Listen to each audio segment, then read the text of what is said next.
Bismillahirrahmanirrahim. Assalamualaikum warahmatullahi wabarakatuh. Alhamdulillahirrabbilalamin. Wabihi nasta'inu ala umri dunya waddin wa ala alihi wa sahbihi ajma'in, amma ba'du. Perkenalkan, nama saya Taufik Hidayat dengan NIM 1212020-261 dari kelas PAI 2G. Nah, di sini saya akan mempresentasikan hasil resum materi saya, yaitu dari makalah dengan tema dengan judul Konsep Landasan Psikologi Pendidikan. Nah, langsung saja kita masuk ke dalam pembahasan bahwa psikologi pendidikan adalah studi tentang bagaimana manusia belajar dalam setting pendidikan, efektivitas intervensi pendidikan, psikologi pengajaran, dan psikologi sosial sekolah sebagai organisasi. Psikologi pendidikan berkaitan dengan bagaimana siswa belajar dan berkembang, sering fokus pada subkelompok seperti anak-anak berbakat dan mereka tunduk pada cacat tertentu. Nah, peneliti dan ahli teori yang cenderung diidentifikasi di Amerika Serikat dan Kanada sebagai psikologi pendidikan, sementara praktisi di sekolah atau sekolah yang terkait dengan pengaturan yang diidentifikasi sebagai psikologi sekolah. Namun perbedaan ini tidak dibuat di Inggris, di mana istilah generik untuk praktisi adalah psikologi pendidikan. Psikologi pendidikan berasal dari kata psiki.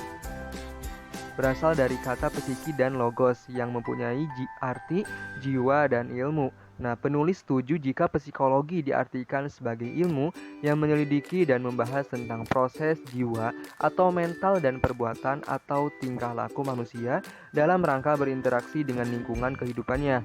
Mayoritas para ahli psikologi setuju dengan rumusan tersebut.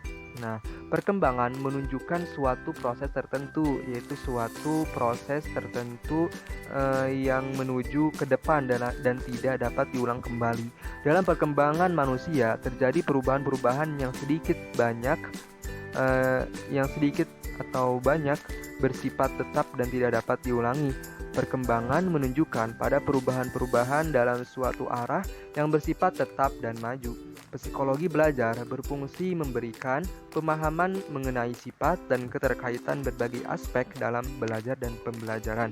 Dalam hal ini, psikologi belajar mengkaji konsep mengenai aspek perilaku manusia yang terlibat dalam belajar dan pembelajaran, serta lingkungan yang terkait.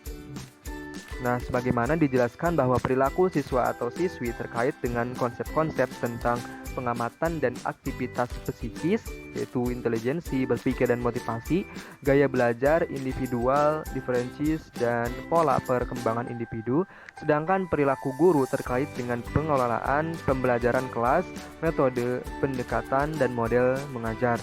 Lebih lanjut lagi, aspek lingkungan yang terkait dengan dan berperan dalam aktivitas belajar atau pembelajaran, yakni lingkungan sosial dan instrumental.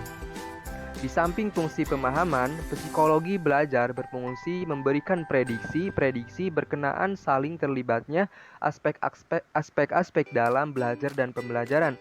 Terjadinya perubahan dalam suatu aspek akan berpengaruh pada aspek lainnya, misalnya tingkat intelijensi dan motivasi individu dapat dipergunakan untuk memprediksikan prestasi belajar yang akan dicapai. Selanjutnya, keadaan fisik dan kondisi psikologi anak dapat memprediksikan kemungkinan kesulitan yang akan ditemui atau dilalui dalam proses belajarnya. Dengan demikian, guru dapat melakukan upaya-upaya pemberian bantuannya. Nah, kemudian ada dampak landasan psikologi terhadap pendidikan. Nah, pemahaman peserta didik yang berkaitan dengan aspek kejiwaan merupakan salah satu kunci keberhasilan pendidikan.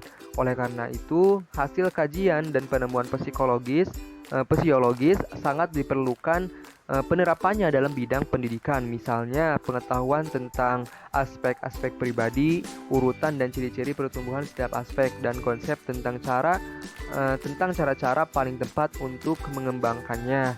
Untuk itu, psikologi menyediakan sejumlah informasi tentang kehidupan pribadi manusia pada umumnya, serta berkaitan dengan aspek pribadi. Individu memiliki bakat, kemampuan, minat, kekuatan, serta tempo dan irama perkembangan yang berbeda satu dengan yang lainnya.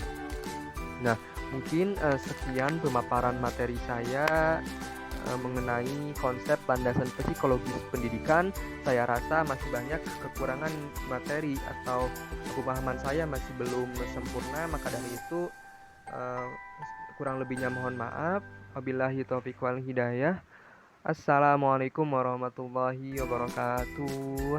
Semangat, semangat tantang. Oh ya,